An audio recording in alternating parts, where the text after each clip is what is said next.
प्रभु का जय गुरुदेव नाम किसका? प्रभु का प्रभु का पावन प्यारा नाम, जय गुरुदेव मालिक का जगाया हुआ नाम। विश्व व्याख्यात परम संत बाबा जय गुरुदेव जी महाराज के श्री चरणों में कोटि कोटि नमन प्रणाम करते हुए मथुरा मंदिर में उपस्थित पूज्य दादा गुरु जी महाराज के श्री चरणों में कोटि कोटि नमन प्रणाम करते हुए जय गुरुदेव धर्म प्रचारक संस्था मथुरा के एकमात्र उत्तराधिकारी पूज्य महाराज जी के श्री चरणों में कोटि कोटि नमन प्रणाम करते हुए यहाँ उपस्थित सभी धर्म प्रेमी भाई बहनों को हमारा हाथ जोड़कर आप सभी को सादर जय गुरुदेव। प्रेमियों, स्वामी जी महाराज मंच पर से बताते थे कि बच्चा जब इस सृष्टि में कुछ नहीं था, न पेड़ पौधे जमीन न आसमान, जब इस संसार में कुछ नहीं था, तब एक अनी अनामा कवि सच्चिदानंद प्रभु केवल उस एक अनामी महापुरुष वही थे और अनामी महापुरुष की मौज थी और उन्होंने अपनी मौज से एक आवाज निकाली बड़ी जोर ताकत के साथ। जिस तरह मेरी ये आवाज इस माइक के माध्यम से आपके कानों तक पड़ रही है, ठीक उसी तरह एक आवाज उन्होंने निकाली और उस एक आवाज से रचना होती चली गई। वे आवाज जहां तक गई रचना होती चली गई। 3 लोक की रचना हुई। पहला लोक अगम लोक, दूसरा अलख लोक और तीसरा सतलोक। अगम लोक में अगम पुरुष को बैठाया, अलख लोक में अलख पुरुष को बैठाया गया और सतलोक में सतपुरुष भगवान को बैठा दिया गया, जिन्हें हम आप ईश्वर भगवान अल्लाह कहते। सतपुरुष भगवान के सबसे छोटे पुत्र 16वें नंबर पर। तो सतपुरुष भगवान ने जब रचना हुई तो अपने 16 बच्चों को आदेश दिया कि तुम नीचे जाकर के देखो, हमने जो रचना करी उस रचना को देखो जाके। अपने पिता की आज्ञा को मानते हुए 16 बच्चे, एक डोर उतार दी गई ऊपर से नीचे और 16 गांठ मार के अपने 16 बच्चों को नीचे उतार दिया गया। 16 बच्चे पिता की आज्ञा को मान के नीचे आए, घूमे फिरे। उसके बाद एक वक्त के बाद उन्हें लगा कि अब हम वापस चले। आने का रास्ता दिया गया लेकिन जाने का रास्ता वो बंद कर दिया गया। 16 बच्चों को लगा कि अब ऐसा लगता है जैसे मालिक ने हमें देश निकाला कर दिया। वहां रहते थे तो अपने प्रभु अपने इष्ट का दर्शन करते थे, लेकिन अब ऐसा लग रहा मालिक ने जैसे हमें देश निकाला कर दिया। तो 16 बच्चे वापस साधना में लग गए और अपने पिता को प्रसन्न किया। पिताजी जब प्रकट हुए तो उन्होंने पूछा कि अब आपको जो भी चाहिए हम आपको देंगे। तो सतपुरुष भगवान से उन्होंने सतयुग के समान राज्य मांग लिया। अब अगर जेल है हमारे पास, उसमें कैदी नहीं है, तो जेलर उसमें राज किस पे करेगा? तो सतपुरुष भगवान ने उन्हें सतयुग के समान राज दिया। अब कैदी चाहिए थे तो जीवों का भंडार उन्होंने मांग लिया। उस वक्त हमें आपको नीचे उतारा गया। हमारी इस जीवात्मा में 4 तरीके की खोल चढ़ाई गई, स्थूल, लिंग, सूक्ष्म और कारण। उसके बाद हमारी इस जीवात्मा को ऊपर से नीचे उतार दिया गया और हम सबको बोला गया था कि हम संतों के आपके पास भेजेंगे और उनके बताए हुए वचनों को पकड़ के सुन के आप वापस इसी धाम पे आ जाए। लेकिन अब ये समय जो था वो सतयुग का समय था। सतयुग योगी सब विज्ञानी करि हरि ध्यान तरह सो प्राणी। सतयुग के समान समय सबके आंख कान खुले थे। आने का रास्ता सबको मालूम था, जाने का रास्ता सबको मालूम था। अब काल भगवान को लगा कि ये हमारे कहने में तो है ही नहीं। हमने इतनी तपस्या करके पिता को प्रसन्न किया और इन्हें हमने मांगा था, लेकिन ये ना हमारी पूजा कर रहे, ना ये हमारे काबू में। उन्होंने बड़े चालाकी से कर्मों का विधान बना दिया और दोनों आंखों के मध्य भाग में जहाँ देवियां बिंदी और पुरुष भाई जहाँ टीका लगाते वहीं पे हमारी इस जीवात्मा को ये बैठाया गया और एक पतला महीन पर्दा लगा दिया गया कर्मों का। अब कर्मों का विधान बना तो बिना कर्म कोई काया नहीं और जग फंस रहा कर्म के माही। अब हम लोग इसी कर्मों में यहीं पे फंस गए। दो तरीके के कर्म होते हैं, भौतिक कर्म और आध्यात्मिक कर्म। भौतिक कर्म क्या है? जिनसे हमारा आपका घर चल रहा है। किसी के पास दुकान का काम है, किसी के पास दफ्तर का काम है, हमारा घर उसी दुकान और दफ्तर से ही चल रहा है, लेकिन हमारा आध्यात्मिक कार्य जो आध्यात्म है वो उसी भौतिक कर्मों से टूट रहा है।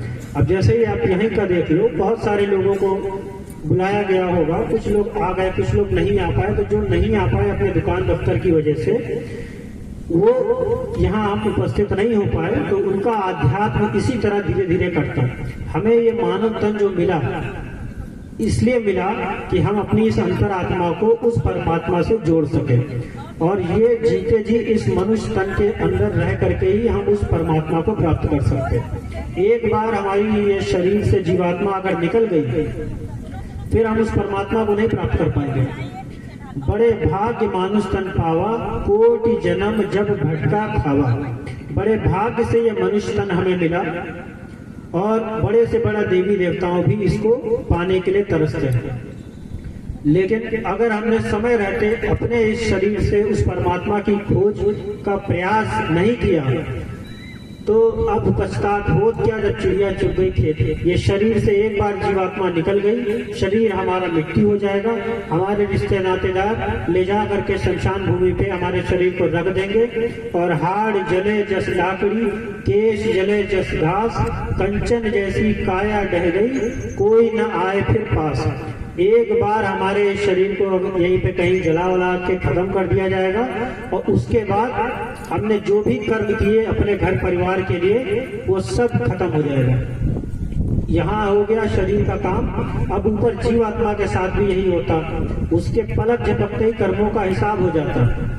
अच्छे कर्म थे तो हो सकता हो आगे कोई दूसरा शरीर मिल गया, या स्वर्ग बैकुंठ मिल जाएगा। बहुत अच्छी संगत करी थी तो हो सकता हो वापस उस लोक चला जाए जहाँ से उसको उतारा गया था, जहाँ के लिए लिखा गया ना कोई गुरु ना कोई चेला, सब में बोले एक अकेला। वो धाम की ऐसी महिमा है, जितनी भी जीवात्मा नाम का जाप करके सतगुरु के बताए रास्ते पर चल के वहां पहुंचती हैं, उसी धाम के लिए लिखा गया ना कोई गुरु ना कोई चेला, सब में बोले एक अकेला। जितनी भी रूहें वहां पहुंची वो सब के सब पुरुष या महिला का भेद यहाँ नीचे है, ऊपर सबको एक ही नाम दिया गया, पुण्यात्मा। अब ये नामदान जो दिया जाता है ये केवल और केवल संतों के पास ही है, लेकिन हर कोई संत भी नहीं होता। इसका भी अलग अलग इसमें भी है। कुछ ऋषि होते, कुछ मुनि होते, कुछ साधु होते, कुछ संत होते, कुछ महात्मा होते, कोई योग्य होता, योगी होते। तो ये अलग अलग है। ऋषि भी एक ऋषि नहीं, 4 तरीके के ऋषि होते, महान ऋषि, राज ऋषि, देव ऋषि, ब्रह्म ऋषि और मुनि वो होते हैं जिनको अपने शास्त्रों के बारे में, वेदों के बारे में बहुत ज्ञान होता है और सोचने की क्षमता उनकी बहुत होती है। उसके बाद ऋषियों की कोई भी बात खाली नहीं जाती।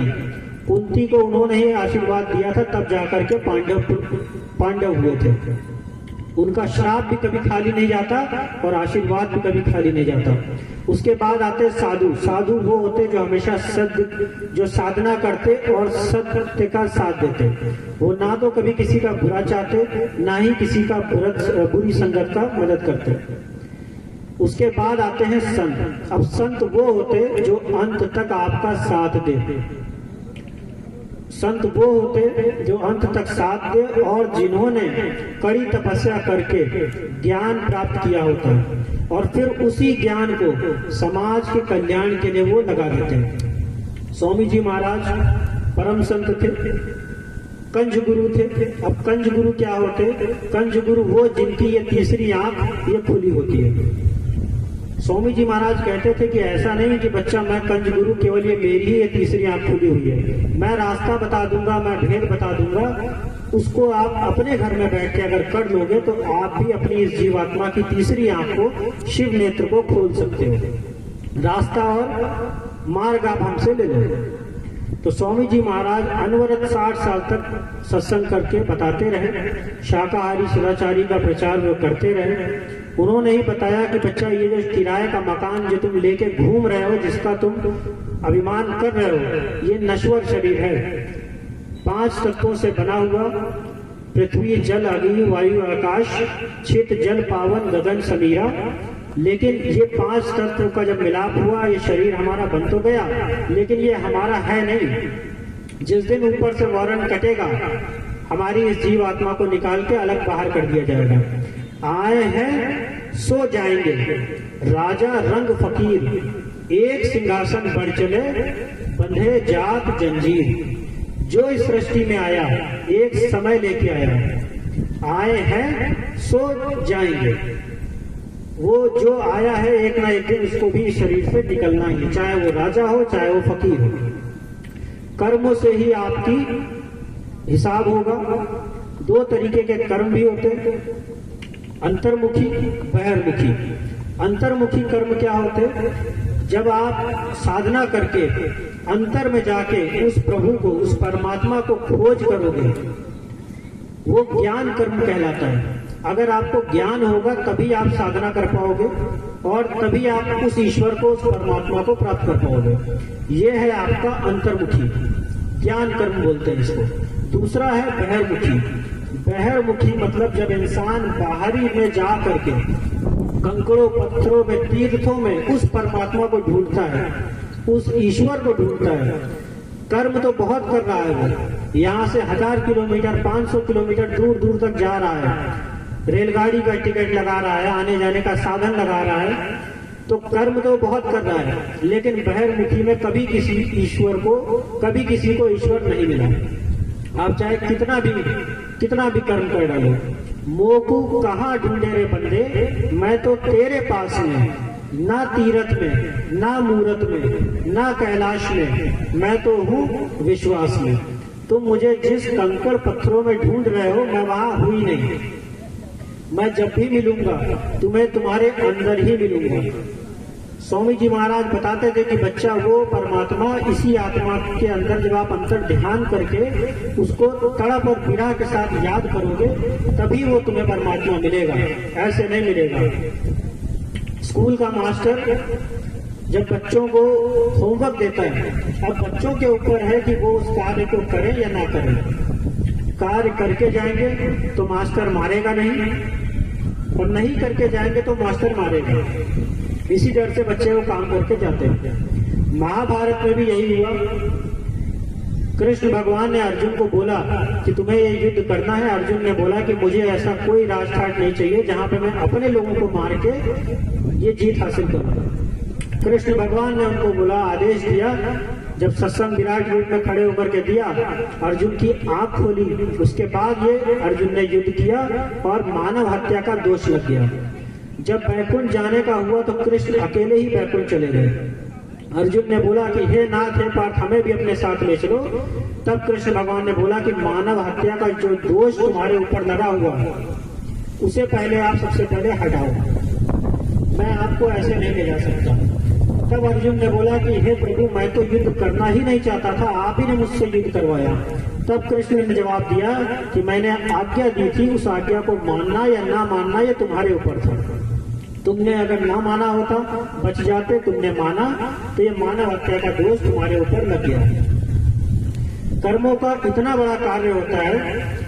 रामायण में बाली और सुग्रीव, आप दोनों को जानते होंगे, यहाँ पे बैठे सभी लोग। सुग्रीव सूर्य पुत्र थे, बाली इंद्र पुत्र थे। राम जी ने साथ किसका दिया? सुग्रीव का। बाली का उन्होंने वध कर दिया। ये त्रेता की बात बता रहे हैं। द्वापर में महाभारत आया, जब कृष्ण भगवान आए तब वही वापस लौट के आए। सूर्य पुत्र आपके कर्ण और इंद्र पुत्र अर्जुन। कृष्ण ने इस बार पहले दिया था सुग्रीव का साथ और इस बार दिया अर्जुन का साथ। इस बार उन्होंने अपनी लीला से कर्ण को मरवा दिया। इससे साबित होता है कि जो उन्होंने त्रेता में गलती करी थी, उस कर्म का हिसाब बराबर रखने के लिए उन्होंने महाभारत में कर्ण जो सूर्य पुत्र थे उनको मरवा करके अपना ही वो जो कर्म है उसका हिसाब बराबर कर लिया। और हम आप लोग न जाने कितने अच्छे बुरे कर्म सुबह से लेकर रात तक शाम तक करते रहते हैं। तो एक एक कर्मों का हिसाब, बिना कर्म कोई काया नहीं, जग फंस रहा कर्म के माही। एक एक कर्मों का हिसाब हमें यहाँ दे के जाना पड़ेगा और यहीं पे खत्म नहीं होगा, उसके बाद जीवात्मा का हिसाब होगा। स्वामी जी महाराज कहते थे कि बच्चा, ये जीवात्मा आपकी बहुत ही, ये सूरत शब्द जो आपको मिला, ये केवल और सूरत शब्द नाम की कमाई करने के लिए मिला, और इसकी कमाई जब आप कर लोगे तब इसका फल आपकी इस जीवात्मा को दे दिया जाएगा। स्वामी जी बताते थे कि बच्चा, ये हमारा जो आश्रम है, मथुरा आश्रम और खितौरा जन्मभूमि, देश विदेश का आदमी यहाँ पे आके मत्था सर झुकाएगा। मृतंग ऋषि जो सबरी के गुरु थे, सबरी जब मृतंग ऋषि का समय हुआ तो उन्होंने बोला सबरी से कि मेरे इस आश्रम की देखभाल अब तुम्हें करना है बच्चा, और मैं जा रहा हूँ, मेरा समय हो गया। तब सबरी ने अपने गुरु से बोला कि गुरु महाराज, मैं अकेले यहाँ पे क्या करूंगी। सबरी बहुत ही छोटी थी, बाल अवस्था में थी, तो हमें भी अपने साथ ले चलो गुरु महाराज। तब उनके गुरु ने बोला कि मैंने अपने तपोबल से इतना कर दिया, एक दिन मेरे इसी आश्रम में राम आएंगे और तुम्हें तब तक यहाँ रहना है। सबरी ने अपनी गुरु की आज्ञा मानते हुए बाल अवस्था से युवा अवस्था से फिर वृद्धा हो गई। और आम के पेड़ में जब आम पक जाता है, किसी भी वक्त वो टपक सकता है। सबरी को ये चिंता खाई जा रही थी कि वृद्धावस्था में अब मैं आ गई हूँ, किसी भी वक्त ये पेड़ में लगा आम की तरह फल मेरा ये कभी भी टपक सकता है, कभी भी ये प्राण मेरे छूट सकते हैं। गुरु की आज्ञा थी कि जब राम आएंगे मुझे तब तक रहना है, लेकिन अब ये शरीर जर्जर हो गया है, अब इच्छा नहीं होती कि इस शरीर में हम और रहें। मन करता है कि शरीर से हम निकल के अपने गुरु के पास चले जाएं, लेकिन वो भेद बताएगा कौन? भेद बताएंगे, गुरु ने बोला था कि राम जी बताएंगे। अब वो राम जी का इंतजार करते करते वृद्धावस्था में पहुंच गई। समय एक दिन ऐसा आया कि राम अपने भाई के साथ, लक्ष्मण जी के साथ आश्रम में पधार गए। सबरी ने आश्रम घुमाया, अपने गुरु का आसन दिखाया। उसके बाद सबरी ने, जब राम जी जाने लग गए, तब बड़ी बिरला में बोली कि हे प्रभु, मेरे गुरु को पहले से ही पता था कि आप एक दिन इस आश्रम में आओगे, और मेरे गुरु ने कहा था कि आप मुझे एक युक्ति, एक भेद बता दोगे जिससे मैं अपने उस गुरु के पास पहुंच जाऊं। और कोई राम से मिलने का उनको और कोई तड़प नहीं थी, केवल अपनी गुरु के पास जाना था। राम तो केवल माध्यम बने थे। तब जब राम से उन्होंने पूछा, तब राम जी ने बोला कि हे माता, जो चीज आप मुझसे मांग रही हो वो मेरे पास नहीं है। मैं तो काल ही का दूसरा रूप हूँ। मुक्ति मोक्ष मैं नहीं दे सकता, मुक्ति तो है संतों की दासी, और पड़ी रहने दो चरणों के पास ही। मुक्ति तो संतों के पास है, और जो विद्या मैंने अपने पूर्वजों से सीखी मैं वो आपको अपने हृदय से बता रहा हूँ, और आप अपने हृदय में उसको बसा लो। नवधा भक्ति के बारे में बताया उन्होंने। नवधा भक्ति का मतलब होता है 9 प्रकार की भक्ति, 9 प्रकार का भेद। हम आपसे एक प्रकार की भक्ति नहीं होती, वहां पे नवधा भक्ति यानी कि 9 प्रकार की भक्तियों का वर्णन राम जी ने सबरी के सामने किया, जिसकी पहली लाइन थी, प्रथम भक्ति संतन कर संगा, दूसरी रत मम करथा पसंगा। अगर उस मालिक को, उस परमात्मा को प्राप्त करना चाहते हो और इस जीवात्मा से मुक्ति मोक्ष चाहते हो, तब प्रथम भक्ति संतन कर संगा, संतों की संगत, संतों की शरण में आप सबसे पहले आओ।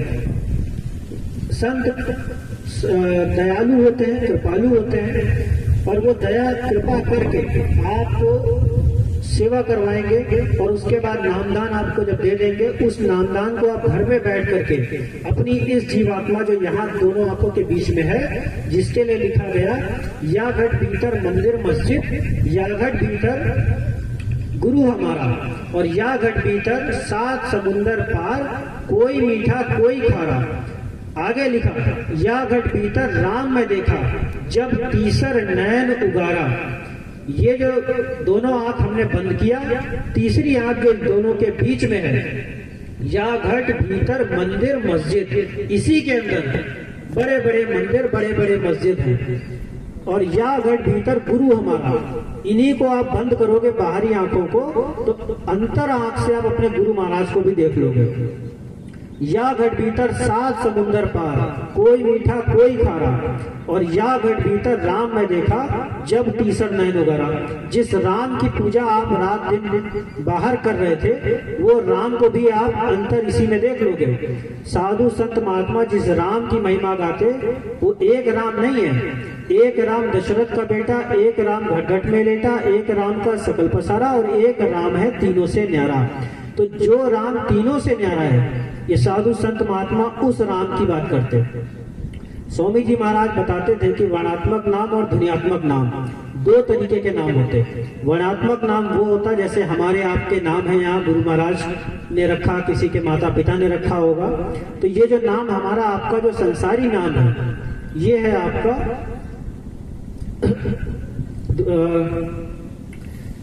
ध्वन्यात्मक नाम। वो होता है जो ध्वनि मतलब आवाज, जो हमारे आपके गुरु महाराज हमको आपको दिए। जैसे ये जय गुरुदेव नाम बताया गया, ये ध्वन्यात्मक नाम है। और उस परमात्मा की कृपा से वो आवाज रात और दिन एक जीवित प्राणी के अंदर आ रही, चाहे वो बच्चा हो, चाहे वो बूढ़ा हो, चाहे बुजुर्ग हो, चाहे जवान हो, महिला हो, पुरुष हो। अगर उसके अंदर प्राण है तो वो आवाज उसके शरीर में रात और दिन आ रही है। अब उसी आवाज को सुन के और पकड़ के वो उस धाम को जा सकता है। लेकिन उस धाम को, उस आवाज को अगर आपको पकड़ना है तो पहले आप बाहरी कानों को बंद करेंगे। इसी को कहा जाता है भजन। भजन का मतलब होता है भजो अपने घर चलो। भजन का मतलब वो नहीं जो संसारी आदमी बड़े बड़े लाउड स्पीकर गाने बजाने रोड पे लगाता है। कोई बुजुर्ग आदमी मोहल्ले में होगा जो हार्ट पेशेंट होगा तो मर जाएगा, लेकिन आपको वो ईश्वर, वो भगवान, वो परमात्मा आपको नहीं मिल पाएगा।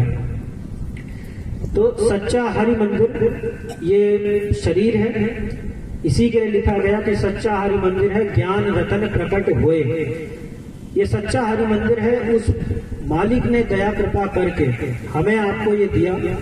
जब बच्चा माँ की गर्भ में 4 महीना बिताता है और 5वां महीना लगने को आता है, तब ये जीवात्मा ऊपर से नीचे उसके माँ की गर्भ में डाल दी जाती है।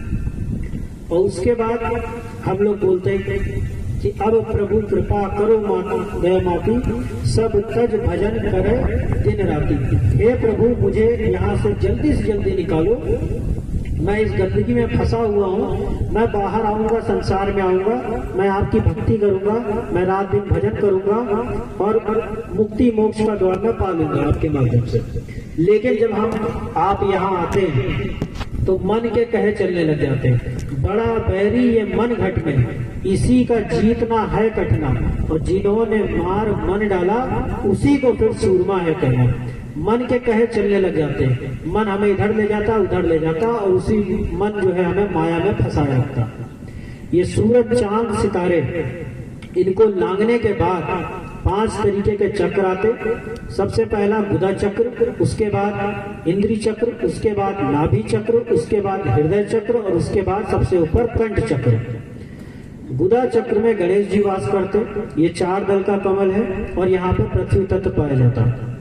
उसके बाद इंद्री तत्व आया था। इंद्री तत्व में ब्रह्मा जी वास करते। ये 6 दल का कमल है, जल तत्व में पाया जाता। उसके बाद आता है नाभि चक्र। नाभि चक्र में विष्णु जी वास करते, अग्नि तत्व में पाया जाता। नाभि चक्र के बाद ये हृदय चक्र आता जिसमें शंकर भगवान वास करते। शंकर भगवान यहाँ के मालिक हैं। और उसके बाद आता है कंठ चक्र। कंठ चक्र में वायु तत्व पाया जाता है जिसमें आद्या महाशक्ति ब्रह्मा, विष्णु और महादेव, इनकी माता जी, उनको कहा जाता आद्या महाशक्ति। अब आज्ञा आदेश हो रहा है कि रामचंद्र जी जो आप आए हुए हैं, हम आपको सादर आमंत्रित करते हैं मंच पर। आगे की जो भी है आप वचन मालिक के सुनाइए। आप सभी को हमारा हाथ जोड़कर सादर जय गुरुदेव। जय गुरुदेव। प्रेमियों, देखिए, जिस घड़ी का इंतजार था वो घड़ी आपके सामने आ चुकी है। हमारे परम आदरणीय आपके बीच में प्रांतीय अध्यक्ष मानी चौधरी साहब आपके बीच में दर्शन के लिए पधार चुके हैं। आप सब लोग खड़े हो जाइए सब लोग।